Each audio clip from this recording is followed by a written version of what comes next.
오늘은 맥주 감사 주일입니다. 맥주 감사 주일이란 것은 처음 익은 열매를 하나님께 드리며 감사를 표하는 절기가 맥주 감사 주일입니다.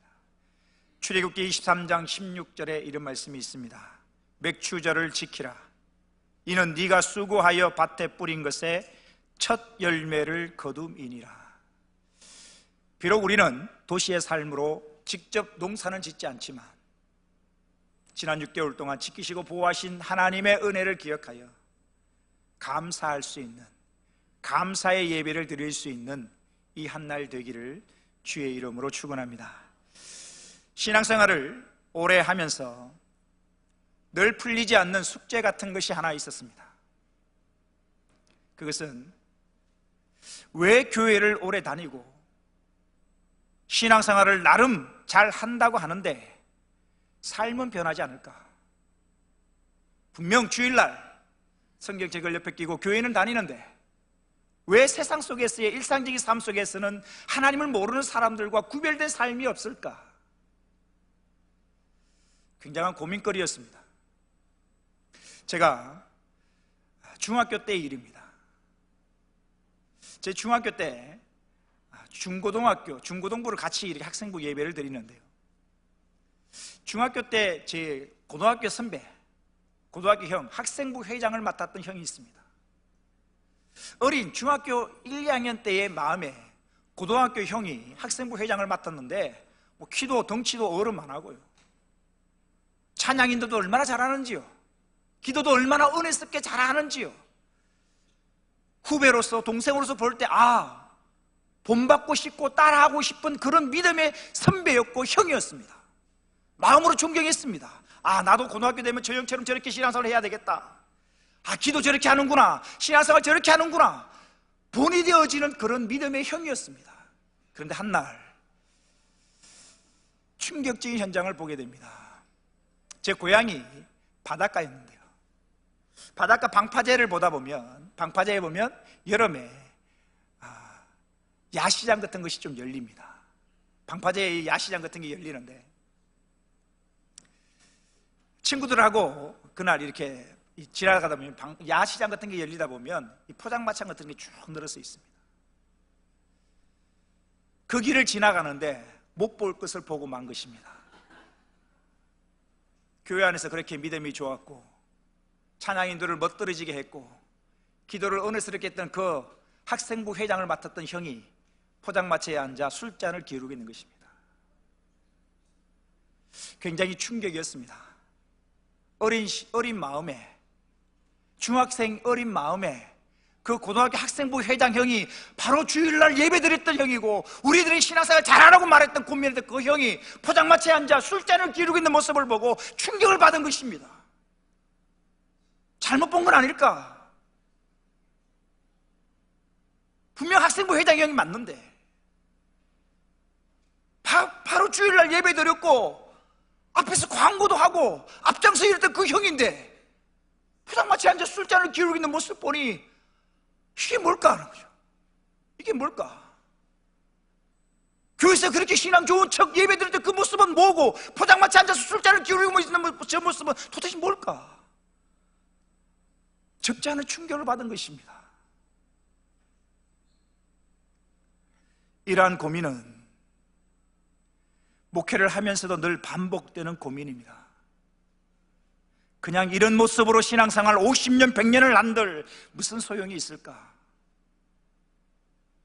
사랑하는 성도 여러분, 이제는 겉모양뿐인 그리스도인의 모습을 벗어버리고 정말 하나님이 원하시는, 정말 하나님이 기뻐하시는 진짜 그리스도인이 되기로 결단할 수 있는 이 시간이 되기를 주의 이름으로 축원합니다. 쭉정이는 의미가 없습니다. 알고가 똑같은 모양을 가지고 있다 할지라도 쭉정이는 영원히 꺼지지 않는 불 속에 던져지는 것입니다. 모양을 갖추어서는 의미가 없습니다.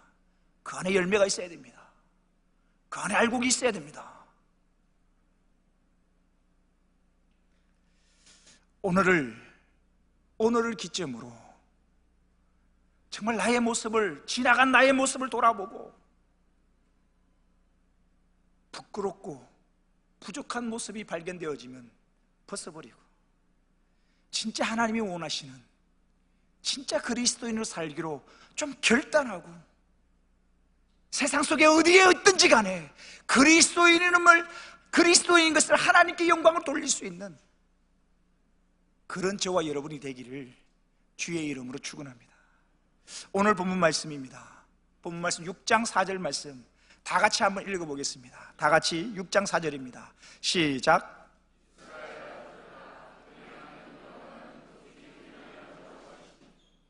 이스라엘아 들으라. 우리 하나님 여호와는 오직 유일한 여호와이시니. 본문에서는 이스라엘아 들으라 라고 말씀하고 있지만, 이 이스라엘이라는 것은 대표성을 띠는 말씀입니다. 우리 교사 선생님들은 늦게 오는 아이들을 뒤에 두십시오. 앞으로 하지 말고 뒤에 주시기 바랍니다. 다시요, 4절에 보면 이스라엘아 들으라. 우리 하나님 여호와는 오직 유일한 여호와이시니.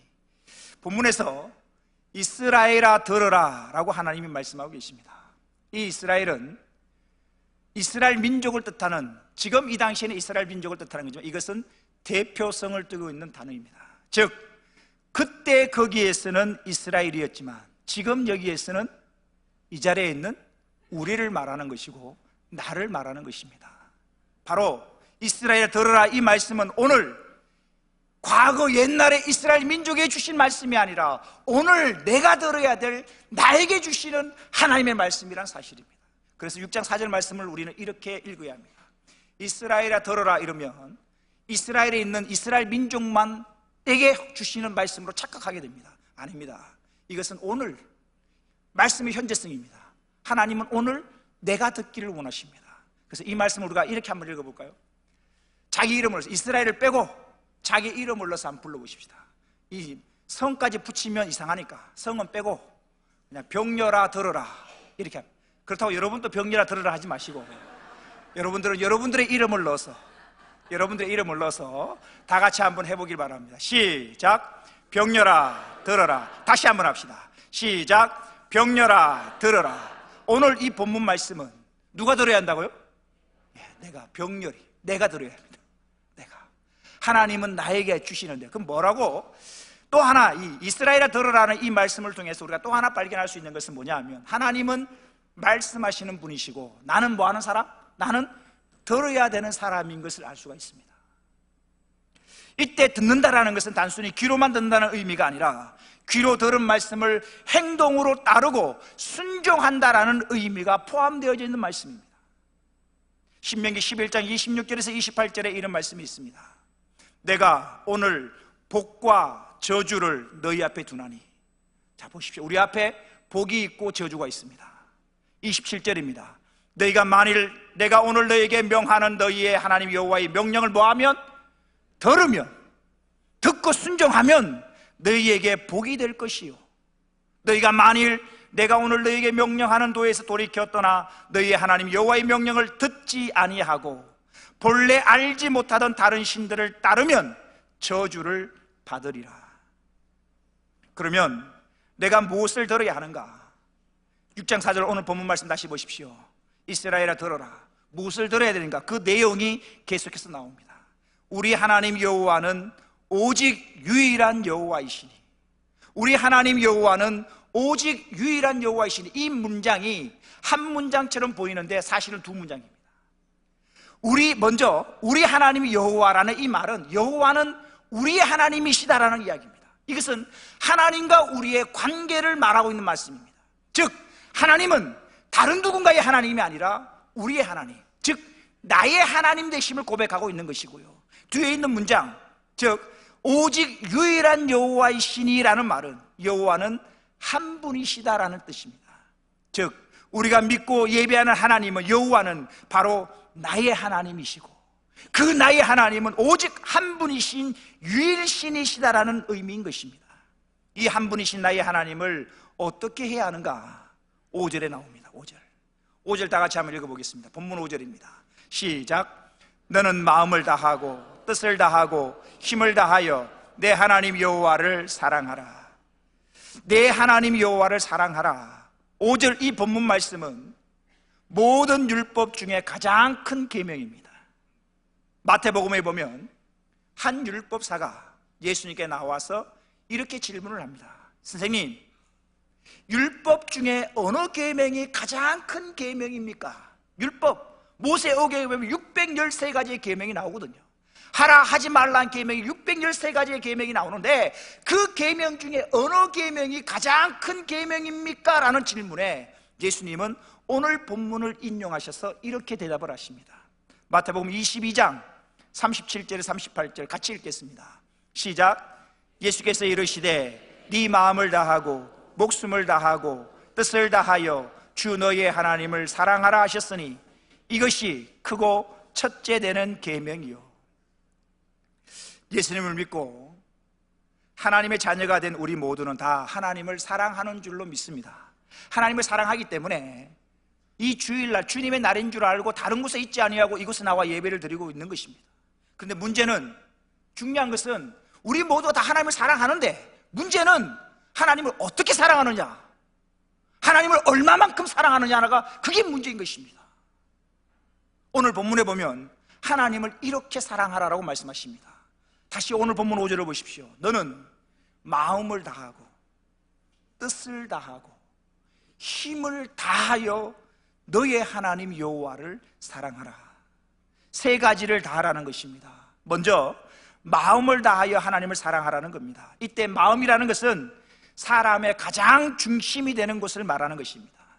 유대인들에게 있어서 마음은 자신의 생각과 자신의 의지와 감정이 모두 자리 잡고 있는 곳이기 때문에 한마디로 마음이라는 것은 온 전 인격을 말하는 것입니다.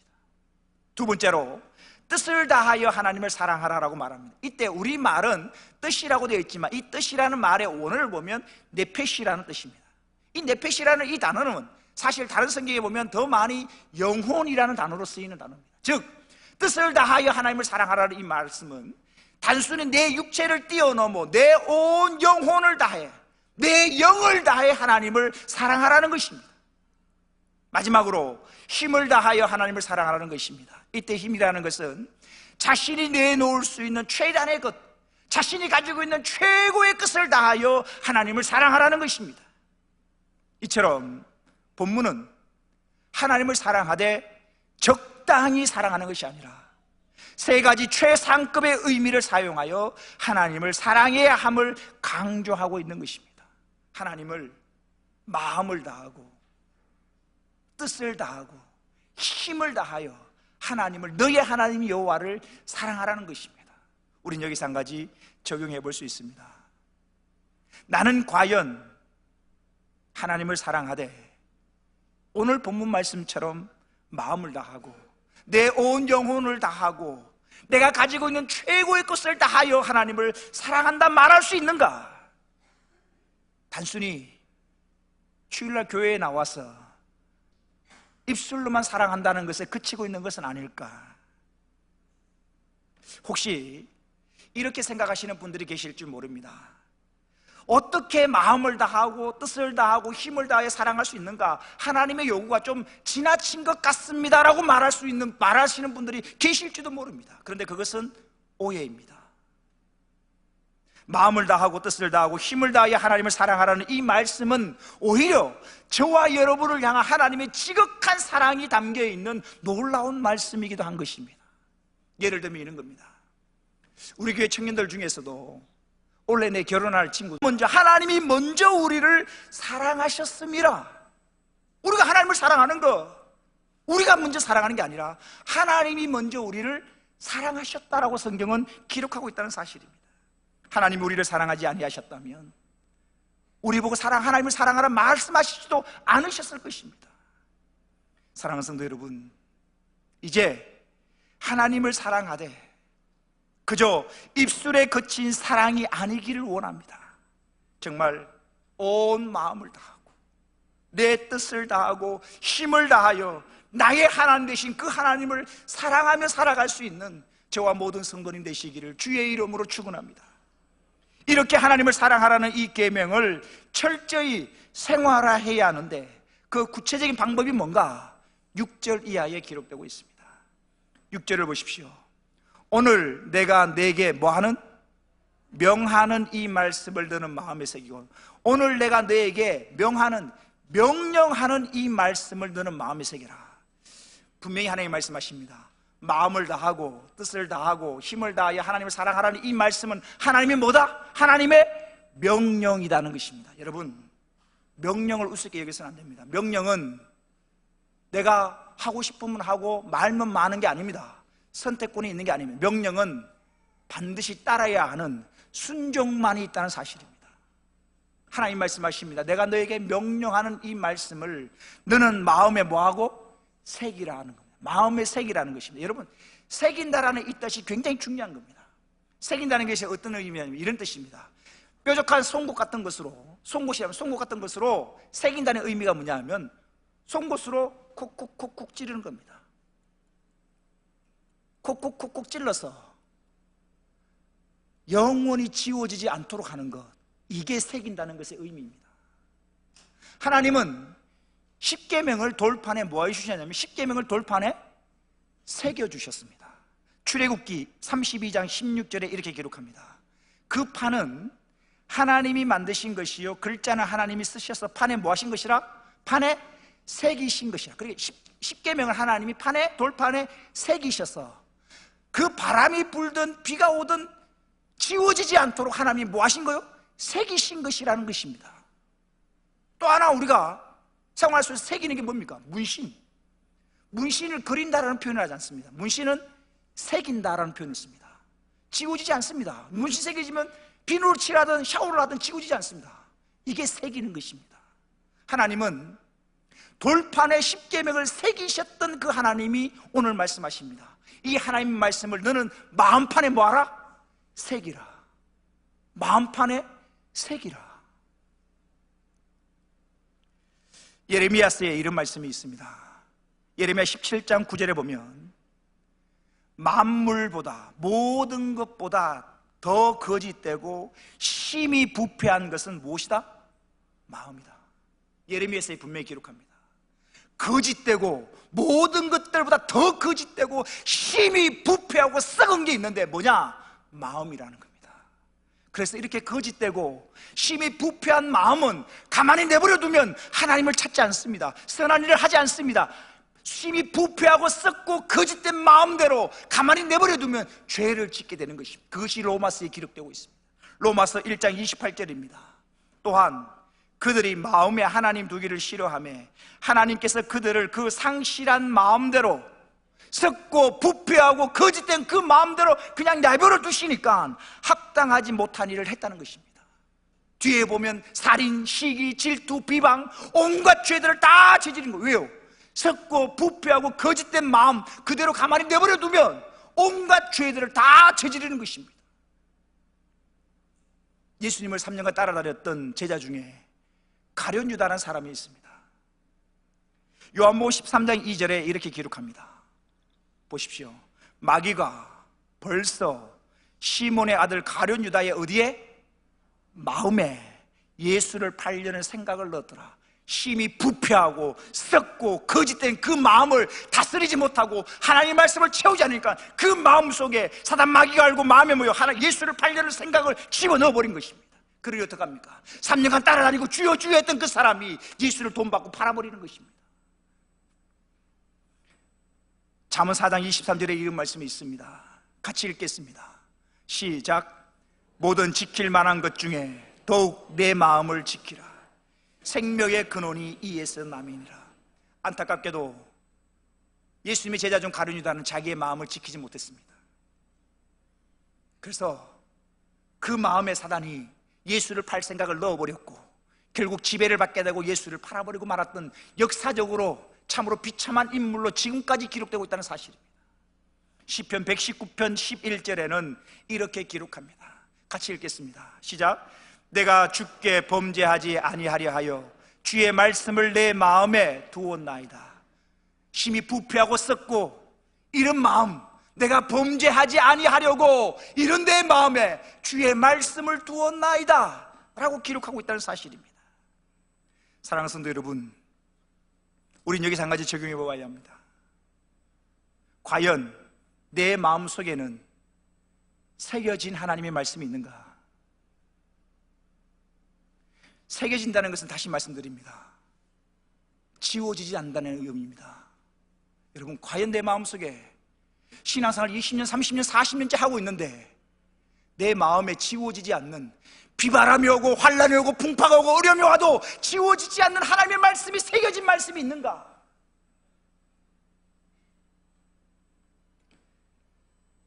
어떤 시련과 환란이 와도 지워지지 않는 하나님의 말씀, 시험과 유혹이 올 때 붙들 수 있는 새겨진 말씀이 내 마음에 과연 있는가? 우린 지난주에 마태복음 4장 1절에서 4절까지의 말씀을 살펴보았습니다. 예수님 광야에서 사단에게 유혹, 시험을 받으셨습니다. 40일간 금식 기도하셨습니다. 너무 주일에 계신 그 주님께 사단이 와서 유혹을 합니다. 돌을 가지고 떡을 만들어 먹어. 얼마나 달콤한 유혹입니까? 그 유혹 앞에, 그 시험 앞에 예수님을 보십시오. 예수님의 생각을 말씀하지 않으십니다. 예수님의 가치관을 말씀하지 않습니다. 예수님은 그 유혹의 순간에 신명기 8장 3절에 기록되어진 그 말씀, 즉 예수님 마음에 새겨진 그 말씀을 가지고 사단의 유혹을 이기고 있다는 사실입니다. 이제는 우리 모두가 하나님의 말씀을 우리의 마음에 새기기로 결단하기를 원합니다.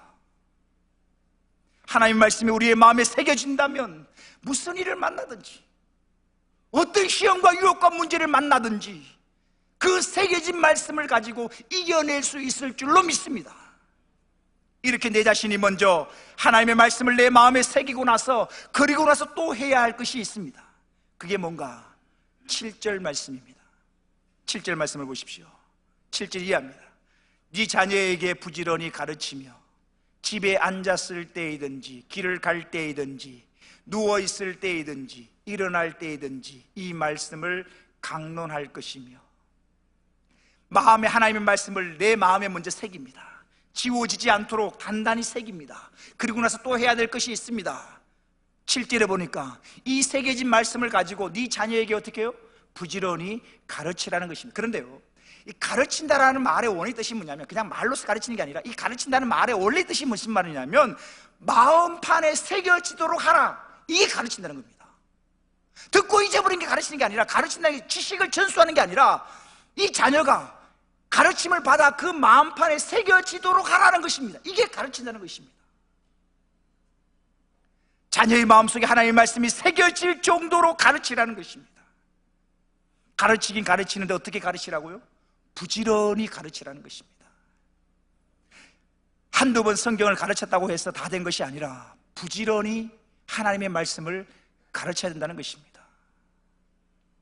우린 여기서 또 하나 알 수 있는 것은 부모에게 있어서 가장 중요한 책임이 있는데, 그것은 바로 자녀에게 하나님의 말씀을 부지런히 가르치는 것이라는 것입니다. 이것은 부모에게 요구되어지는 의무이기도 합니다. 그러면 구체적으로 어떻게 가르쳐야 하는가? 7절 뒷부분에 보면 이렇게 나옵니다. 집에 앉았을 때이든지 길을 갈 때이든지. 이 집이라는 것은 집 안을 이야기하는 거고, 길이라는 것은 집 밖을 이야기하는 거예요. 즉 어디에 있든지, 집 안에 있든지 집 밖에 있든지 어디에 있든지라는 의미고요, 집에 앉았다라는 표현은 쉰다는 의미고, 길을 간다는 것은 일을 한다는 의미입니다. 즉 이 말은 어디에서 무엇을 하든지라는 이야기입니다. 또 그 뒷부분은 누워있을 때이든지, 이건 저녁 잠자는 시간을 말하는 것이고요, 일어날 때이든지 이것은 아침에 기상하는 시간을 말하는 겁니다. 즉 하루의 매 순간순간, 매 시간을 의미하는 것입니다. 이렇게 어디에서 무엇을 하든지 매 순간순간 이 말씀을 강론할 것이며. 우리 성경은 강론이라 나옵니다. 이 강론이 한자인데, 강론이란 말 뜻은 뭡니까? 가르치고 토론하다는 의미인데, 원래 성경을 보면, 원어를 보면 강론하다라는 말이 아니라 단순히 말하다라는 의미입니다. 즉 이게 무슨 말이냐면, 아이들을 붙들어놓고 자 오늘 성경 공부 시간에 일로 와 앉아봐, 이렇게 가르치는 게 아니라 일상적인 삶 속에서 그냥 대화 중에서 하나님의 말씀을 가르치는 것입니다. 아이와 함께 시장을 걸어가면서, 시장을 가면서 하나님을 가르치는 거죠. 창조주 하나님을 가르치는 것이죠. 인천대공을 걸어다니면서 나무를 만드신 하나님을 가르치는 것이죠. 이것을 이야기하는 것입니다. 이렇게 되기 위해서는 먼저 부모의 삶이 하나님의 말씀으로 무장되어야 하고, 부모인 우리가 먼저 하나님의 말씀대로 사는 삶이 필요합니다. 사랑하는 성도 여러분, 하나님께서는 부모에게 명령하십니다. 네 자녀에게 부지런히 하나님의 말씀을 가르치라는 것입니다. 자녀들에게 먹이고 입히고 또 학원 보내서 공부시킨다고 해서 부모로서의 역할을 다 했다라고 생각하지 마십시오. 먹이고 입히고 학원 보내는 것은 육신의 떡을 위하는 것입니다. 우리가 지난주에 살펴보지 않았습니까? 우리가 어떻게 살아야 되는지 예수님은 이렇게 말씀하십니다. 다시 한번 읽어볼까요? 마태복음 4장 4절입니다. 시작. 예수께서 대답하여 이르시되 기록되었으되 사람이 떡으로만 살 것이 아니요 하나님의 입으로부터 나오는 모든 말씀으로 살 것이라 하였느니라 하시니, 이제는 자녀들에게 육신의 떡보다 더 중요한 하나님의 말씀을 부지런히 가르칠 수 있는 저와 여러분 되어지기를 원합니다. 그렇다면 이렇게 자녀들에게 하나님의 말씀을 부지런히 가르치라고 했는데 자녀들에게 하나님의 말씀을 부지런히 가르치지 않을 때 어떤 일들이 벌어질까? 여러분, 아주 끔찍한 일이 벌어집니다. 하나님의 말씀을 부지런히 가르치라고 분명히 말씀하고 계십니다. 너의 마음판에 새기고, 먼저 네 마음판에 하나님의 말씀을 새기고 그것을 자녀들에게 부지런히 가르치라고 말씀하셨는데, 부지런히 가르치지 않았을 때에 이스라엘 민족에게 이런 일들이 일어납니다. 사사기 2장 10절 이하입니다. 그 세대의 사람도 다 그 조상들에게로 돌아갔고, 무슨 말입니까? 하나님을 경험하고 하나님을 아는 부모 세대, 직업 말씀드리면 우리 어른들, 장년부 어른들이 다 죽었다는 것입니다. 그 다음에 장년부 어른이 다 죽었고, 그 다음에 그 후에 일어난 다른 세대는 여호와를 알지 못하며 여호와께서 이스라엘을 위하여 행하신 일도 알지 못하였더라. 하나님이 애굽에서 출애굽시킨 역사도 알지 못하는 것입니다. 신앙교육의 단절인 것입니다. 어떻게 자기들이 가나안 땅에 왔는지 잊어버린 것입니다. 우리가 지금 이 주일학교 아이들 예배 드리는데 우리가 이 아이들이 하나님의 말씀을 가르치지 않으면 찬양계가 어떻게 세워졌고 어려운 가운데 어떻게 이겨냈는지 이 아이들 모르고 살아간다면 소망이 없고 희망이 없고 미래가 없다는 이야기입니다. 다시 10절을 보십시오. 다시 10절입니다. 그 세대 사람도 다 그 조상들에게 돌아갔고 그 후에 일어난 다른 세대는 여호와를 알지 못하며 여호와께서 이스라엘을 위하여 행하신 일도 알지 못하였더라. 하나님을 모르니까 하나님의 백성 이스라엘 백성들이 무슨 행동을 하며 사는가? 11절입니다. 이스라엘 자손이 여호와의 목전에 악을 행하여 바알들을 섬기며, 하나님을 섬겨야 될 백성들이 하나님을 알지 못하고 하나님을 버리고 헛된 우상 바알들을 섬기며, 12절입니다. 동성결혼을 공식적으로 합법화시키는 것이 어제 통과되고 말았던 것입니다. 너무나 안타깝습니다. 종교개혁 500주년을 맞아 많은 사람들이, 전 세계 기독교인들이 다 독일로 가서 축제를 벌리고 예배를 드리고 하나님께 예배 드리고 있는데, 이 해에 종교개혁 500주년에 독일에서 동성결혼이 합법화되어졌다는 사실입니다. 어제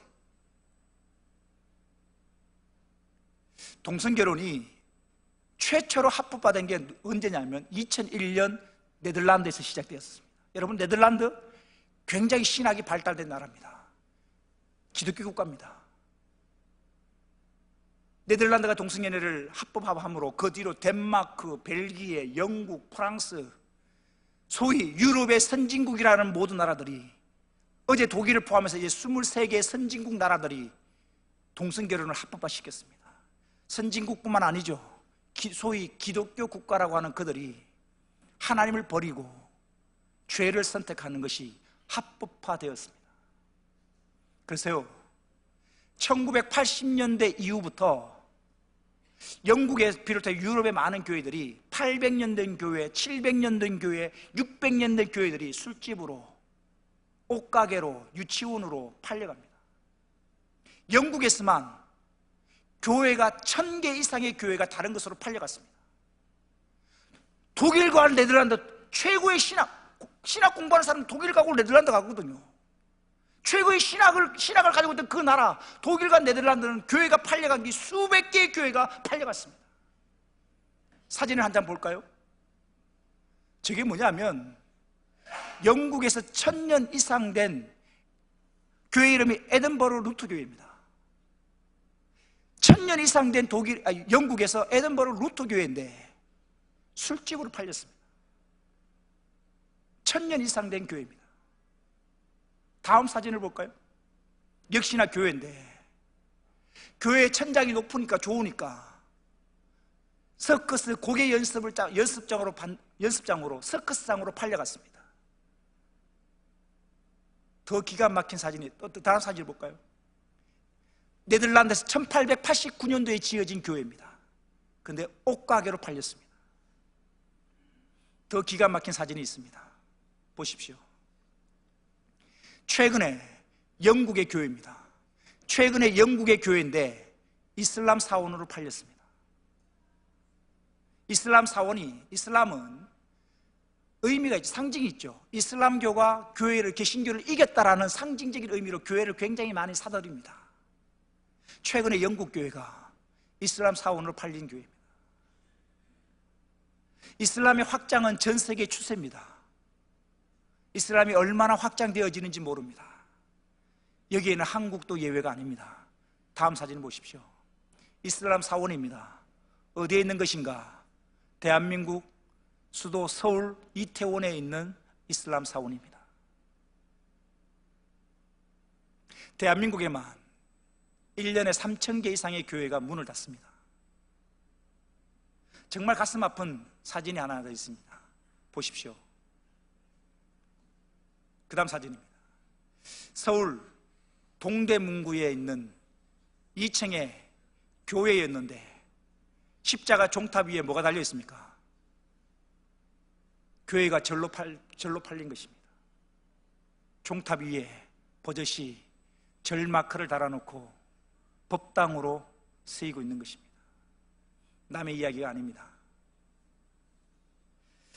부지런히 자녀에게 하나님의 말씀을 가르치지 않는다면 안타까운 유럽의 교회의 모습이 우리의 내일의 모습이 될지도 모릅니다. 이 아이들, 주일학교 아이들에게 하나님의 말씀을 가르치지 않으면, 부지런히 하나님의 말씀을 가르치지 않으면 찬양교의 미래도 없습니다. 사랑하는 성도 여러분, 저는 지금 세태를 보고 굉장히 위기감을 느낍니다. 우리가 먼저 우리의 마음에 하나님 말씀을 새기십시오. 여러분의 마음속에 먼저 지워지지 않는 하나님의 말씀을 새기십시오. 내가 먼저 하나님의 말씀을 무장하고 그 다음 이 아이들, 다음 세대, 이 아이들에게도 하나님의 말씀을 부지런히 가르쳐서 오늘보다 내일이 더 소망이 있는 우리의 가정과 우리 교회가 되기를 주의 이름으로 축원합니다. 말씀을 마칠까 합니다. 모든 율법 중에 첫째 되는 계명이 오늘 본문에 나옵니다. 바로 마음을 다하고 뜻을 다하고 힘을 다하여 나의 하나님을 사랑하라는 것입니다. 사랑하는 성도 여러분, 우리 모두는 하나님을 사랑할진데 과연 얼마만큼 사랑하느냐? 어떻게 사랑하느냐? 과연 내가 스스로에게 오늘 본문 말씀 신명기 6장 4절 말씀을 비추어서 마음을 다하고 뜻을 다하고 힘을 다해서 내가 하나님 사랑합니다라고 말할 수 있는가?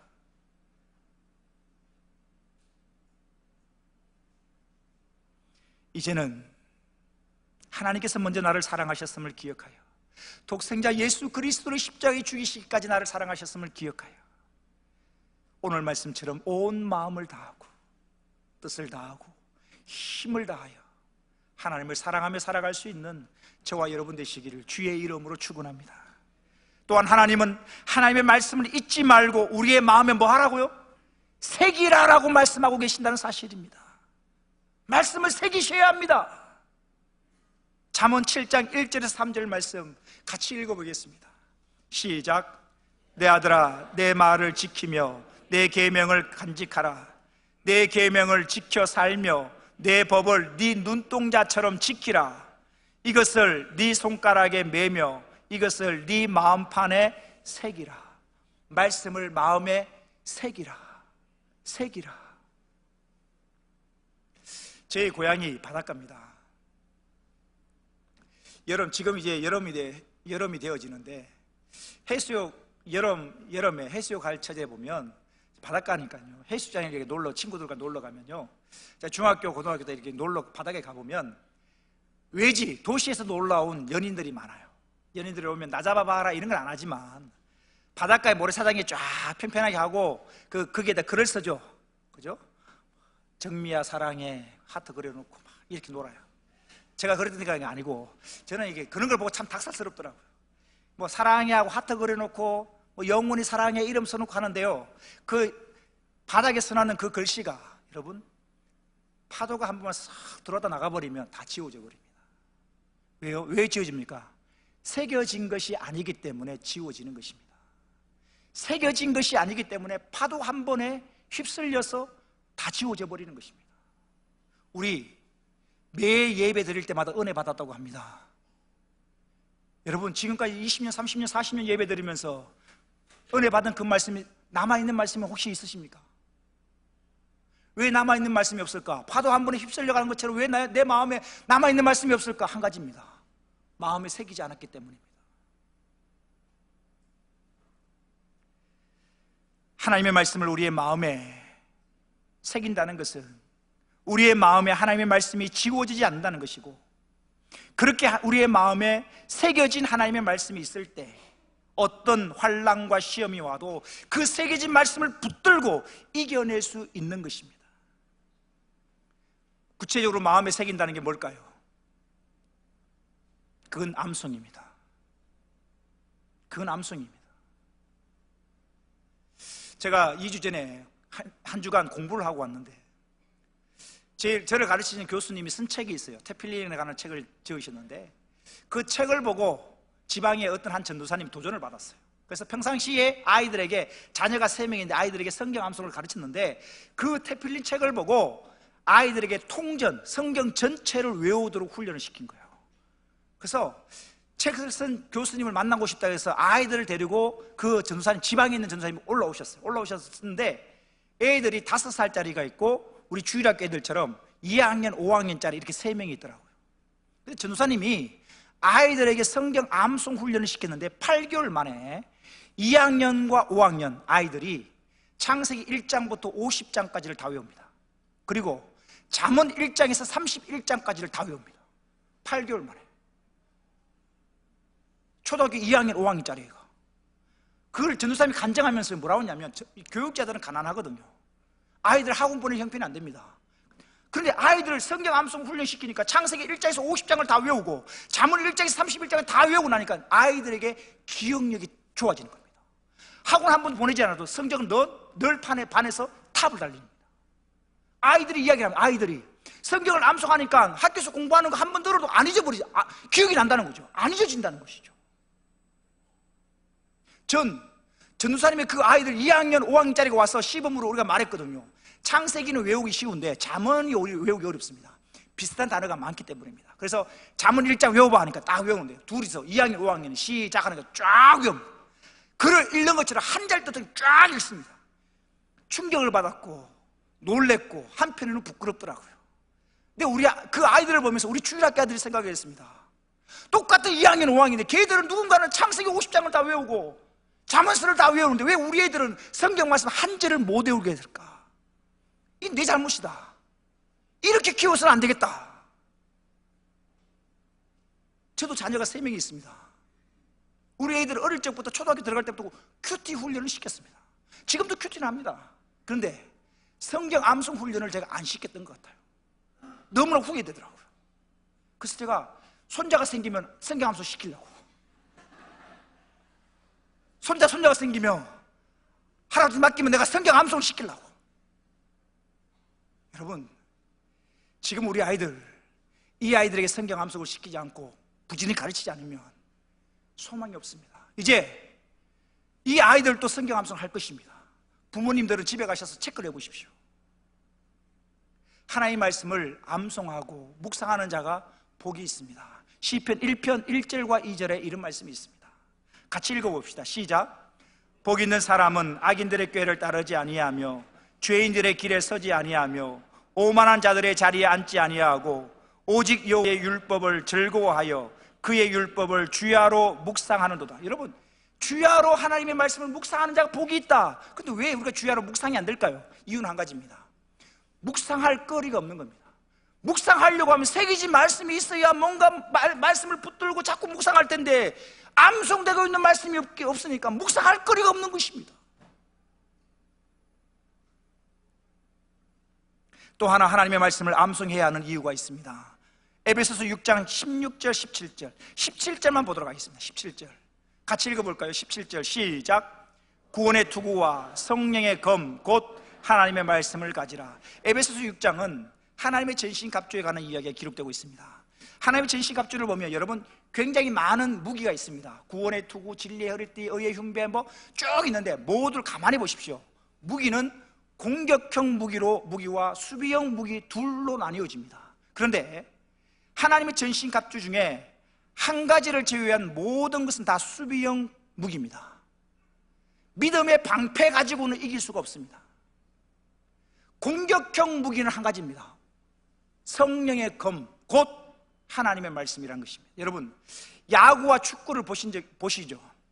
야구에서 투수가 아무리 잘한다고 해서 이길 수 있는 게 아닙니다. 투수가 아무리 잘해봐야 0대0 빅입니다. 축구, 골키퍼 아무리 잘해봐야 0대0 빅입니다. 절대 못 이깁니다. 야구에서 축구에서 이기려면 어떻게 해요? 공격수가 공격에 점수를 내야 이겨요. 점수를 내서 공격에서 점수를 내야만 이길 수 있습니다. 그럼 우리가 봅시다. 왜 영적 전쟁에서 우리가 못 이기는가? 수비만 하고 있었기 때문입니다. 방패를 가지고 수비를 하는데 공격을 안 했기 때문에, 성령의 검을 가지고 휘두르지 않았기 때문에 사단 마귀가 또다시 공격하고 또다시 공격하는 것입니다. 사진을, 그림을 한번 보십시다.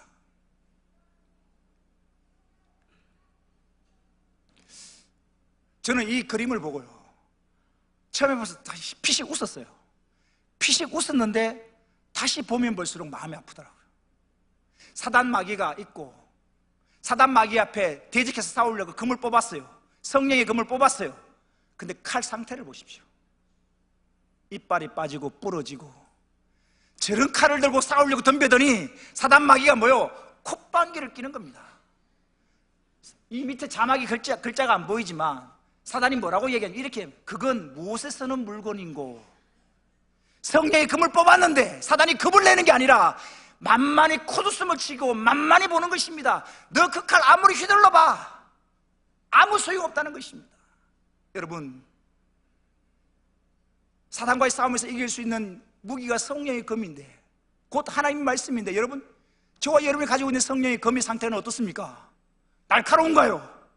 검만 뽑아도 사단이 겁을 낼 정도로 날카롭게 갈겨져 있는 칼입니까? 아니면 그림처럼 사단 마귀의 콧방귀를 끼를 만만히 보고 있을 그런 칼은 아니냐는 것이죠. 사단을 이길 수 있는 공격형 무기는 오직 하나밖에 없습니다. 성령의 검, 곧 하나님의 말씀입니다. 이제 우리 모두가 하나님의 말씀으로 무장되어져서 사단의 어떤 유혹과 시험 앞에서도 새겨져 있는 하나님의 말씀, 성령의 검을 가지고 멋지게 이겨낼 수 있는 하나님의 강한 군사가 되기를 주의 이름으로 축원합니다. 기도하겠습니다. 하나님, 감사합니다. 신앙생활을